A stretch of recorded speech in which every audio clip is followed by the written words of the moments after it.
y esta vez con la gerente regional de Camacol, Boyacá, Casanare, Ana Elvia Ochoa Jiménez, una de las personas, de las ejecutivas del sector gremial más importante del departamento, toda vez que, como se sabe, la construcción es la que más jalona empleo y por lo tanto es la punta de lanza de la recuperación económica en términos de puestos de trabajo, que es lo que más estamos necesitando en este momento.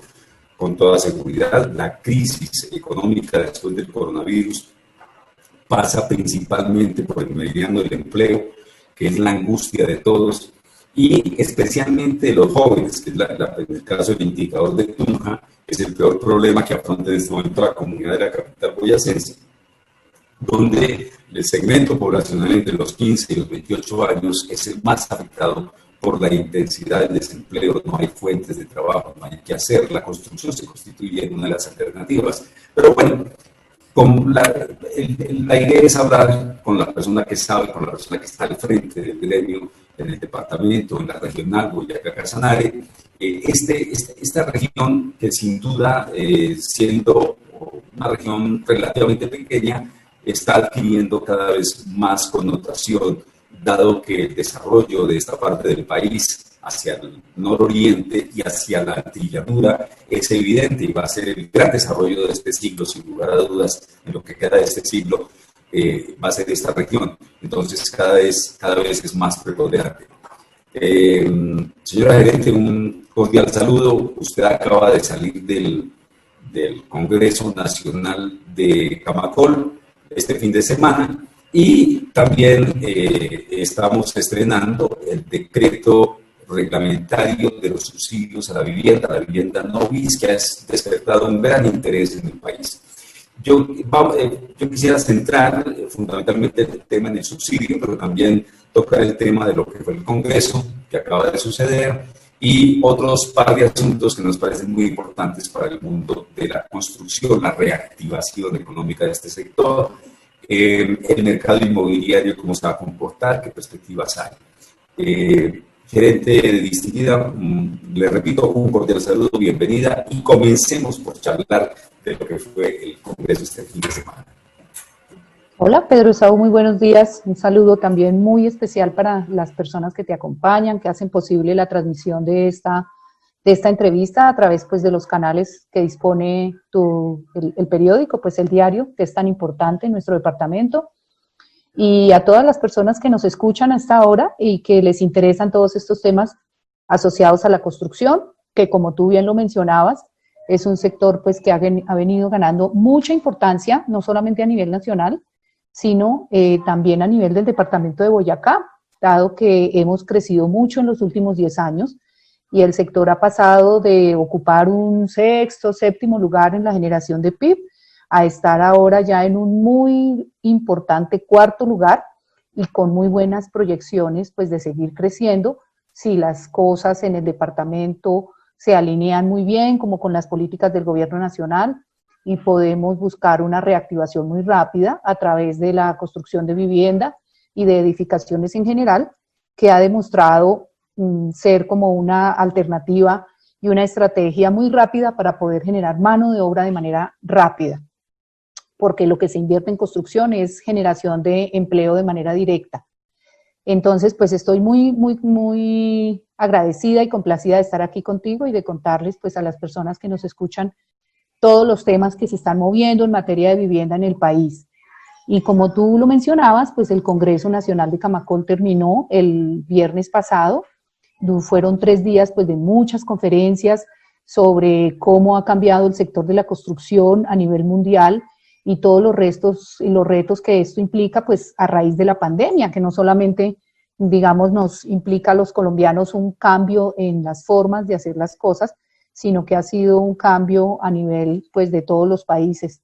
Entonces este fue un congreso muy importante, hubo 15 conferencistas, de los cuales 6 fueron internacionales, y el día de cierre se contó con la presencia del señor presidente y del señor ministro de Vivienda, y se hicieron pues todos los anuncios a los que tú estás aludiendo, que son la expedición del decreto 1233, que es el decreto que, digamos, le da paso o vía libre al subsidio al subsidio fresh, que se llama, para la vivienda del segmento medio, que son viviendas entre los 119 millones y los 439 millones.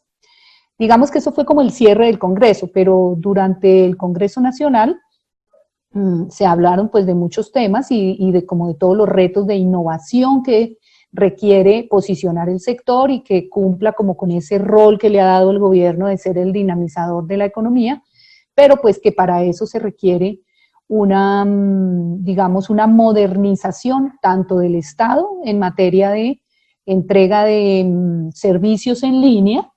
Esto incluye, pues, digamos que a las entidades públicas como a las entidades privadas que cumplen funciones públicas, como es el caso, pues, de las curadurías, de las oficinas que, digamos, regulan estos temas de los permisos en materia de construcción.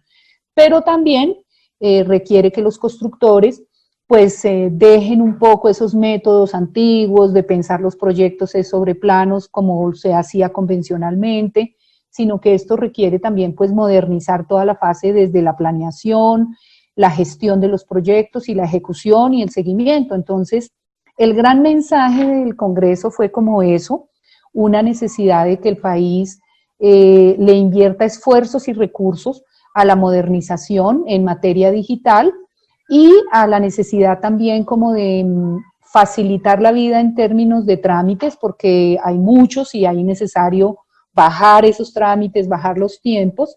Entonces, esa fue como un mensaje muy importante. El otro mensaje también muy importante está asociado pues con la necesidad también de que los gobiernos locales y las entidades territoriales asuman unos compromisos, digamos, más ambiciosos en materia de construcción de vivienda, porque el país tiene unos déficits de vivienda, digamos que en algunas regiones muy grandes, en el caso de Boyacá el déficit cuantitativo no es tan grande, pero hay unos déficits cualitativos de vivienda muy altos y eso requiere un trabajo mucho más fuerte de parte de las administraciones municipales para que ellos hagan proyectos de vivienda de interés social, proyectos de vivienda de interés prioritario, pero también pues darle la oportunidad y las condiciones a los constructores para que ellos también puedan meterse como más de frente en estos tipos de proyectos para viviendas de estratos 1, 2 y 3.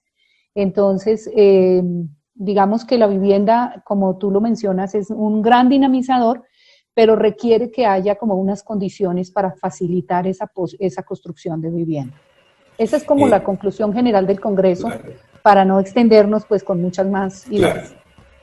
Claro, ese problema que lo padecen todo el mundo de la relación oficinas de planeación, curadurías, más la modernización necesaria, más la reducción de los trámites, pero yo quisiera que abordáramos ese tema de las curadurías y las oficinas de planeación, porque ahí hay bastantes dificultades a mi modo de ver.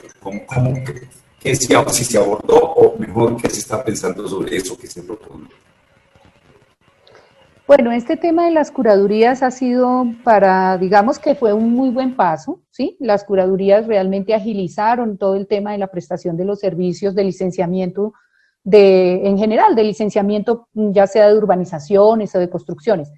La situación que afrontamos específicamente en Boyacá y que pasa en muchas partes del país es que estos curadores se eligen a través de un concurso público que lo reglamenta el Departamento Administrativo de la Función Pública, y hace 2 años que venimos en un proceso de selección de curadores que ha tenido muchísimos inconvenientes, Pedro Esaú, y que ha generado que en el caso de nuestras 3 ciudades solamente no tengamos, por ejemplo en Tunja, un curador encargado de las dos curadurías, y lo mismo sucede con las otras ciudades de Boyacá. Entonces, esto lógicamente pues le implica que el curador tenga que disponer un doble equipo de trabajo, y en el caso de Tunja tenemos una situación ahorita muy difícil porque pues las licencias con la pandemia pues se vinieron al piso y adicionalmente pues no ha mejorado la situación. Entonces creemos que esto realmente, primero pues ha habido muchas fallas en el proceso de los curadores, no sabemos cuándo van a ser los concursos, las pruebas escritas, porque pues la pandemia ha dado prórrogas y prórrogas y prórrogas, y es un requerimiento muy importante. Y adicionalmente, pues los curadores tienen digamos, unas tareas grandes que cumplir en materia de ofrecer el servicio con calidad, y es que se puedan pues licenciar. Por ejemplo, en el caso de Tunja, que es la ciudad que representa la mayor actividad edificadora, el licenciamiento, hubo 3 meses en donde tuvimos 0 licencias y el retorno ha sido supremamente lento. Entonces, estamos también, digamos que, solicitando la intervención de los municipios en esta situación para que las curadurías puedan retomar su actividad, parte de la cual podría lograrse si los servicios de las curadurías fueran totalmente en línea. Entonces, que las personas puedan radicar sus proyectos, sus licencias, sus documentos, sus planos, todo en línea, y se pueda disponer de unos equipos técnicos expertos, como lo menciona la ley, y se pueda dar ese trámite de manera mucho más oportuna. En el caso del concurso, ¿quién es el responsable del mismo? ¿La alcaldía o alguna instancia nacional? ¿Por qué no se provee el cargo, en el caso de Tunja, porque no se ha provisto oportunamente? ¿Quién falla?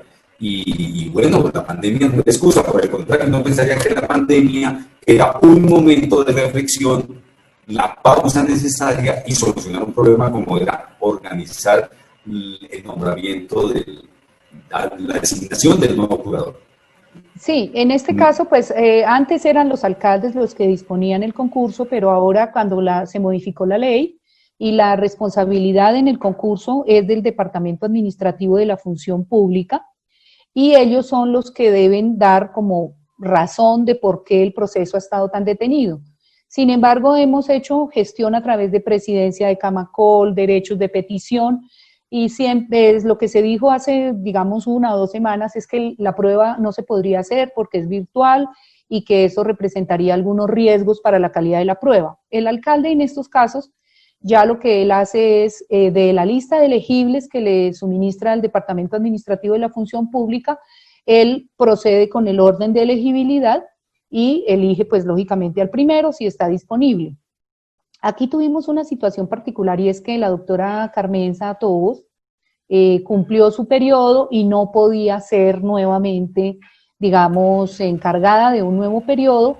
La ley da como unos pasos en la secuencia de cómo se debe surtir esa falta provisional, pero ninguna de las personas que estaban en el grupo de trabajo de la doctora Carmenza, digamos que satisfizo los requisitos que se establecían en la norma. Tiene que ser exactamente de las mismas condiciones, tener los 10 años de experiencia, y habían 2 personas que cumplían, pero infortunadamente no estaban disponibles, y el resto del grupo no cumplía los requisitos. Entonces, el señor alcalde anterior, el doctor Pablo Cepeda, tuvo que encargar a la doctora Marta Bonilla de las 2 curadurías, y eso pues ha hecho que la situación haya sido un poco traumática, y es lo que estamos buscando formas con el municipio, a ver cómo pudiéramos agilizar esos procesos de licenciamiento mientras se define ya de manera definitiva digamos, el proceso y se culmine el concurso, pues llamémoslo así. Entonces, hay es que buscar alternativas mientras se surte, porque pues el alcalde en este caso ya no puede hacer nada, depende de una entidad nacional que es el Departamento Administrativo de la Función Pública. Que es un problema de la recentralización de la administración pública. 30 años luchando, 34 años ya luchando con la descentralización desde las propuestas de Jaime Castro en los finales del periodo de Belisario de Cancún hasta el día de hoy, y lo que hemos es retrocedido en estos últimos años, pero bueno, eso es materia de otra discusión. Ahora sí entremos en materia del siguiente tema, que es el del subsidio, el decreto 1233. Interesante que el gobierno le dé prelación al segmento medio de la vivienda hasta los 430 y pico millones. Entiendo que el subsidio es un monto fijo desde los 125, 120 o 130 millones hasta el tope máximo y abarcan la mitad del periodo de un crédito de 15 años, entiendo. Hablemos de esto, gerente, sobre este tema de los subsidios, cómo se ve desde aquí, desde la provincia el tema, cómo se va a manejar, cómo lo toma el gremio y qué le podemos contar a la gente para que los que estén aspirando, los que tengan la posibilidad, accedan y ojalá accedan de la mayor proporción posible para una región como la nuestra. Este decreto que dio la posibilidad de los subsidios para la vivienda del segmento medio, como llaman, o el segmento no bis, es un tema que realmente estaba siendo muy esperado por los constructores en Boyacá y en Casanare, porque se había anunciado ya desde hacía como unos 2 meses por parte del gobierno nacional, pero pues requirió todo el trámite previo del CONFIS, todo el tema de la plata, el COMPES, todo esto. Este es un subsidio que está muy encaminado a dinamizar un sector de vivienda que venía desde el año pasado con unas estadísticas un poco a la baja, a raíz de que fue un subsidio que existió hasta cuando terminó el periodo del presidente Santos y fue muy exitoso. Cuando se hizo el cambio de gobierno, en el nuevo plan de desarrollo no se consideró este subsidio y eso, junto pues con otras cosas de la economía, lo que generó fue que este segmento de vivienda tuviera unas cifras a la baja y en el caso de Boyacá fue muy evidente, especialmente en Tunja, donde la vivienda de estos segmentos medios es digamos, como el mercado mayoritario en nuestra ciudad. Entonces, estaba siendo muy esperado, es una ayuda importante porque digamos que hay un gran stock de vivienda en el departamento, especialmente en Tunja, como te mencionaba, y ese stock de vivienda, pues mucha gente detuvo su decisión de compra de vivienda esperando el subsidio, esperando a que se reglamentara, porque pues el subsidio se entrega en el momento en que se hace el desembolso final de la vivienda. Entonces, como tú lo mencionabas, es un subsidio que se va a otorgar para viviendas entre los 119 millones y los 439 millones durante 7 años, es decir, más o menos la mitad del periodo de un periodo normal de financiación de vivienda, y va a entregar una suma fija, no va a ser un porcentaje de acuerdo al monto de la vivienda, sino una suma fija de 439,000 pesos, que llevado a los 7 años, pues es un aporte importante, cercano a los 40 millones de pesos. Va a haber 100,000 subsidios. De esos 100,000 subsidios, que se van a distribuir en 3 años, 2020, 2021 y 2022, este año el gobierno pretende asignar 40,000 subsidios. Y de esos 100,000 subsidios en general, hay 60,000 para compra de vivienda por primera vez, o sea, las familias que no tienen vivienda y quieren acceder a su vivienda, pero pues que no quieren una vivienda bis, sino una vivienda de un costo mayor, y va a haber 40,000 subsidios para personas, para familias que ya teniendo una vivienda quieran acceder a una segunda vivienda, lo cual es importante porque realmente Boyacá tiene un potencial de segunda vivienda en algunas ciudades muy marcado y que es muy atractivo para el comprador de vivienda. Entonces, son 100,000 en total, 60,000 para primera vez de vivienda, 40,000 para segunda vez. Y el subsidio se hace efectivo al momento en que las personas obtienen su desembolso. Este subsidio está muy dirigido a proyectos inicialmente que ya estén bien avanzados. Ojalá vivienda ya terminada, que es el stock grande que hay en todo el país. Entonces, si las personas quieren tener ese subsidio de manera rápida, deben buscar una vivienda que ya esté casi en etapa de finalización, de tal manera que la puedan recibir este año o a comienzos del año entrante. Entonces, la gente ubica su vivienda, va y la mira, que esté en el tope pues, de lo que le asigna la ley, y se acerca a la entidad bancaria y dice, mire, quiero hacer esto, quiero acceder a este subsidio. La entidad financiera le hace el estudio de lo que le asignarían y, lógicamente, pues hay que cumplir con los otros requisitos, es decir, hay que tener el porcentaje que se establezca para la cuota inicial y lo que falte, pues habrá que hacerlo a través de unos aportes adicionales, pero es una ayuda importante en la medida en que para una vivienda más o menos de unos 250 millones de pesos, si una persona tiene, digamos, 150 millones, va a quedar con una cuota relativamente buena del orden de los 700.000 pesos, porque el gobierno le va a dar 440.000. Entonces, en la medida en que el costo de la vivienda es más bajito, pues el subsidio entra a apoyar mucho más la cuota. Si ya la vivienda es de 430 millones,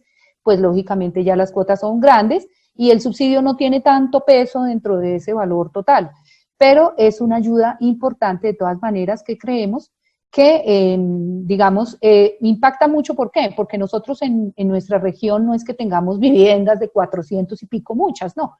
Las viviendas realmente para el segmento medio en nuestro departamento están más o menos entre los 170 y los 280 millones de pesos, que es como al segmento de vivienda que mayormente puede acceder las personas. Para una vivienda de esas características es un apoyo supremamente importante. Digamos que esas son como las características generales del subsidio. Ya está disponible porque la expedición del decreto se hizo la semana pasada. Estamos esperando solamente que se expidan como unas circulares adicionales, ya como de los temas operativos, pero las personas ya pueden en este momento acceder al subsidio de vivienda. Y lo pueden hacer individualmente cada persona y también proyectos que ya estén organizados comunalmente pueden acceder. ¿Cómo va a ser el mecanismo? Un aspecto. Sí, ¿En otro aspecto? se puede acceder ya sea a vivienda ofrecida por una constructora, una empresa o por un constructor particular. ¿Sí? No hay digamos, diferenciación en ese sentido. Entonces, o bien yo voy a una constructora grande como Ayuelos, por decir algo acá en la ciudad de Tunja, o es un constructor particular que hace su construcción en su lote propio, y yo voy y le digo a él, bueno, quiero comprar su unidad de vivienda. Entonces el que hace la verificación de los requisitos es el banco. La entidad financiera es la que se encarga de hacer toda la verificación y no tiene ningún límite en ese sentido. Entonces, porque sería pues discriminatorio, es un subsidio al que pueden aplicar todas las personas en todas condiciones. No es para vivienda usada, eso es muy importante porque a veces se genera la confusión.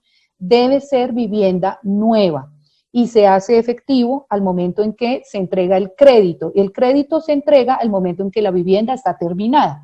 Por eso la recomendación es, igual va a haber durante 3 años o hasta agotar recursos. Entonces, es mejor no esperar tanto, es mejor hacerlo ya y revisando, que si no se alcanza a copar con los subsidios de este año, pues queda la vivienda lista, queda vista, y a comienzos del 2021 se inicia nuevamente el proceso. Pero si nos esperamos mucho, pues es muy posible que los subsidios se agoten muy rápido.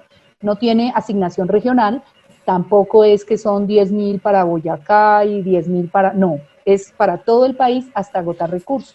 Entonces, por eso es que hay que moverse rápido. Claro, y el que más aviva tenga, más hay una moja, dice la sabiduría popular. O sea, que aquí nos tenemos que mover. Sí. ¿Cómo sería el escenario para moverse rápido y lograr la mayor cantidad de asignación de subsidios, que sería muy importante? Bueno, nosotros tenemos una línea de información directa con los constructores desde Camacol, digamos, a través de nuestros afiliados e incluso los que no son afiliados, y generamos información rapidísima de que sale la norma y se va a los constructores. Teníamos mucha expectativa para la asignación del subsidio, luego todos los constructores en este momento estaban a la espera del decreto.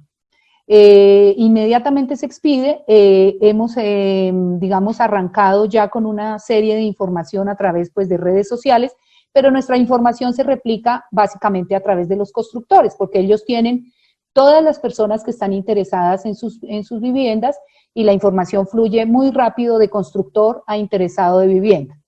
También, lógicamente, queremos hacer como un trabajo muy articulado con el departamento y con los alcaldes para que a través de ellos podamos tener una difusión muy rápida de la norma, y desde las alcaldías y desde la gobernación de Boyacá y desde las cámaras de comercio, que también juegan como un rol protagónico en esto, podamos transmitir la información de manera masiva. Entonces, a través de los medios de comunicación y a través como de todos esos actores que son claves en difundir la información. Esa es la, digamos, como la propuesta. Tenemos esta tarde una reunión preparatoria para una reunión con el gobernador y la idea es convocar pues a los alcaldes y al gobernador a que promovamos, como se permite comprar vivienda de segunda, digamos, no solamente vivienda de primera vez, sino vivienda, segunda vivienda, llamémoslo así. La idea es que a través de ellos podamos difundir esto muy rápido y nosotros tenemos una ventaja, Pedro Esaú, y es que como a raíz de esta situación de la pandemia, muchas personas de Bogotá y de otras, digamos, ciudades grandes están buscando regiones mucho más tranquilas para poder trabajar incluso desde esas regiones.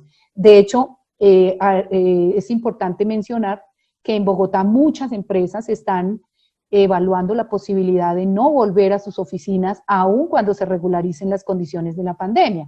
Entonces tenemos, por ejemplo, ciudades muy cercanas a Tunja, a Paipa, a Sogamoso, en la zona de Garagoa, del Valle de Tenza, que son regiones que con una muy buena conectividad permiten hacer trabajo desde casa.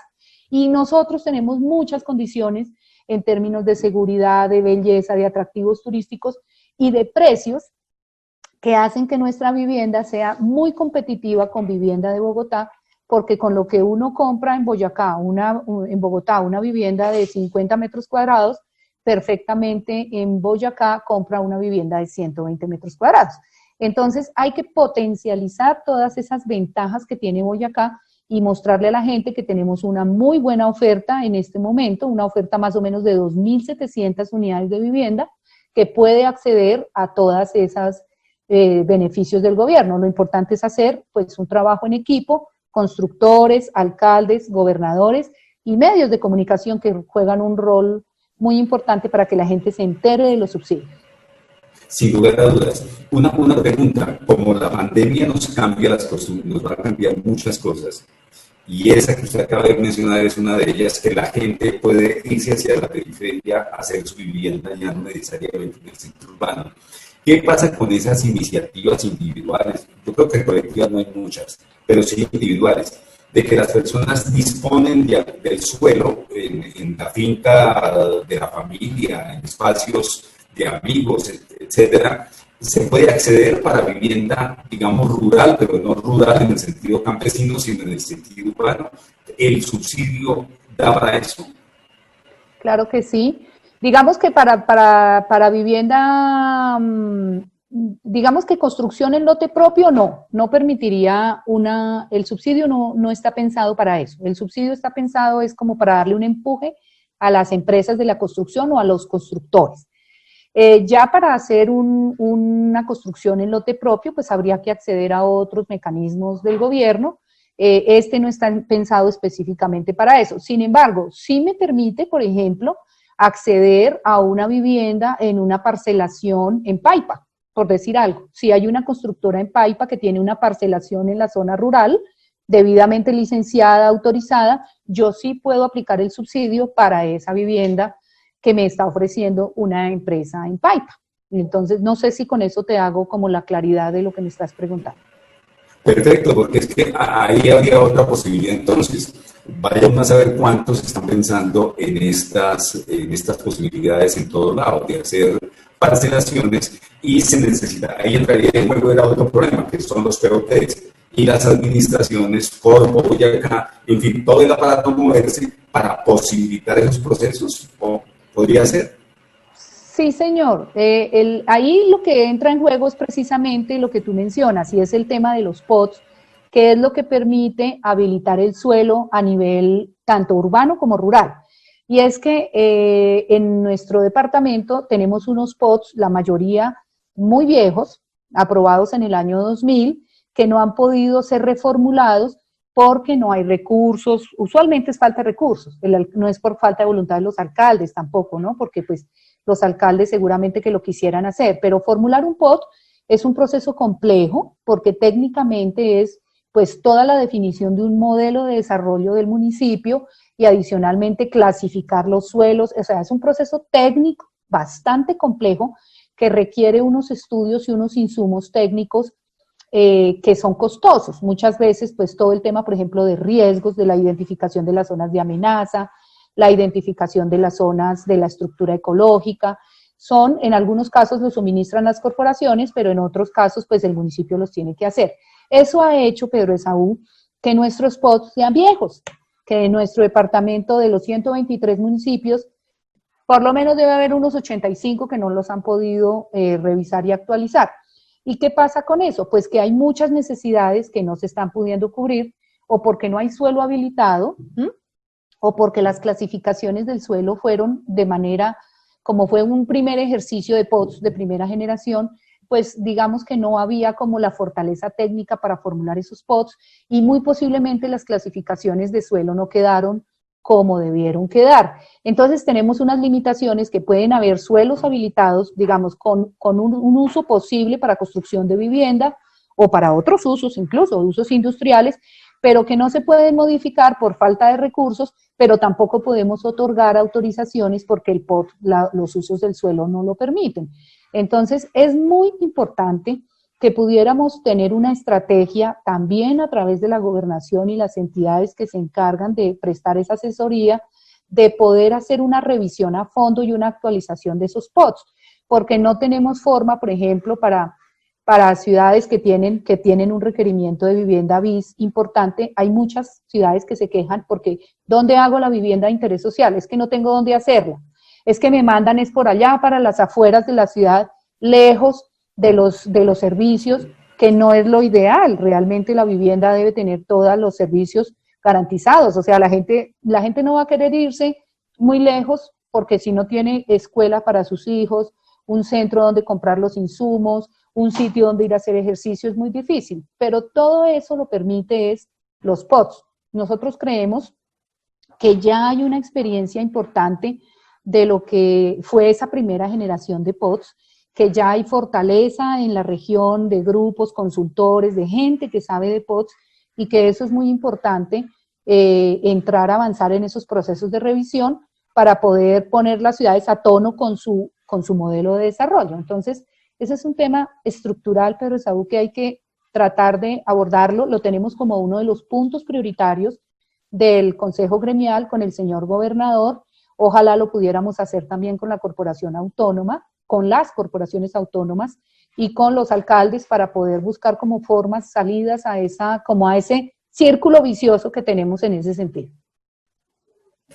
Pues estaremos muy pendientes de esa reunión de esta tarde. Yo creo que mañana o pasado mañana podríamos hacer otro ejercicio de estos con que corresponda, para ver cómo se impulsa este aspecto que me parece definitivo, los COTs o POTs, que se necesitan reformar y que se necesitan como instrumentos indispensables para que las cosas avancen. Para finalizar, me gustaría resolver una inquietud. Como está la estructura de la propuesta de los subsidios, me asalta un temor.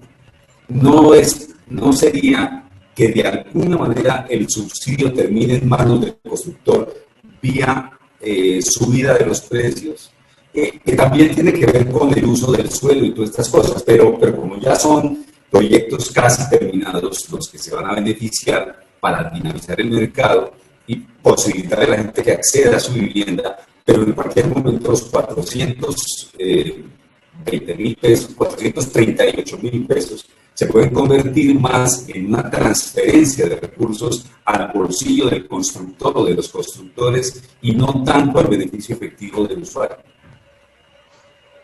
No, la verdad yo no lo creo, Pedro Esaú, porque la situación ha estado tan difícil que incluso lo que hemos notado es una oferta de constructores en materia de descuentos.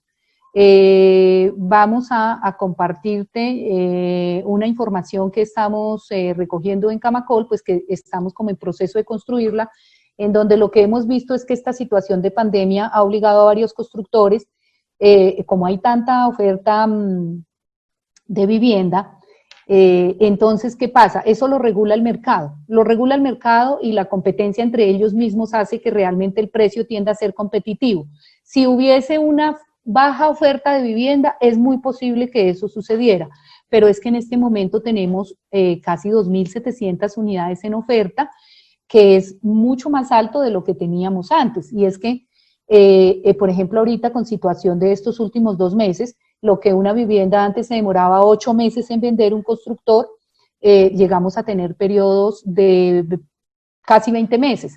Entonces, el constructor para tratar de salir, digamos, de recuperar su inversión, lo que hace es empezar a ofrecer buenos descuentos. Entonces, yo la verdad no lo creo.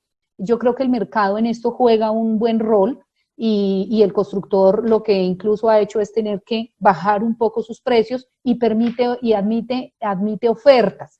Esa es la otra cosa importante que la gente debe saber. Y es que cuando vayan a negociar su vivienda, hagan ofertas. Díganle al constructor, si la vivienda vale 290 millones, se hacen buenas ofertas, por ejemplo, por pagos de cuotas iniciales más grandes o porque el constructor evalúa. Entonces, si la vivienda vale 280, ofrezcan. Ofrecer no significa quedar mal. Ofrecer es decirle al constructor, mire, yo no le doy 280, le doy 250. Es muy posible que el constructor, evaluando su flujo de caja, diga, le acepto la oferta. Entonces, a veces la gente dice, no, es que me da pena ofrecer. No, en esto hay que ofrecer y los constructores están abiertos también a hacer descuentos importantes. Entonces, hay que aprovechar. Ese descuento más un subsidio ayuda mucho, muchísimo. Señora gerente, muchas gracias por haber atendido este rato tan importante, me parece, con cada uno de los elementos que hemos tratado. Como le digo, mañana o pasado mañana continuemos hablando a partir de lo que se diga esta tarde con el señor gobernador. A ver cómo nos va en este proceso, que ojalá nos vaya bien a todos. Eso de los POTs es fundamental. Parece que hay que hacer una gran campaña para que estas administraciones, este periodo, sea el gran campeón de la reforma de los POTs y EOTs municipales que tanto se necesitan. Y además que se tomen todas las dimensiones, porque uno ve que las historias de que no hay suelo, por ejemplo, para instalaciones industriales, para una cantidad de instalaciones, para una cantidad de cosas y actividades que, caramba, se dificulta muchísimo, ¿no? Entonces, quedemos así. Muchas gracias, Tania, muy gentil por estar con nosotros. Sí, señora, a su merced, muchas gracias, Pedro Esaú, y un saludo para todos. Y bueno, vamos a estar difundiendo desde las redes sociales de Camacol mucha información con relación a los subsidios y a través de las constructoras. Entonces, ahí es que estar pilas a aprovechar esta gran oportunidad. Muchas gracias por la invitación. Y claro que sí, quedamos pendientes de la conversación esta semana a ver cómo nos va con el tema del Consejo Gremial. Muy bien, muchas gracias.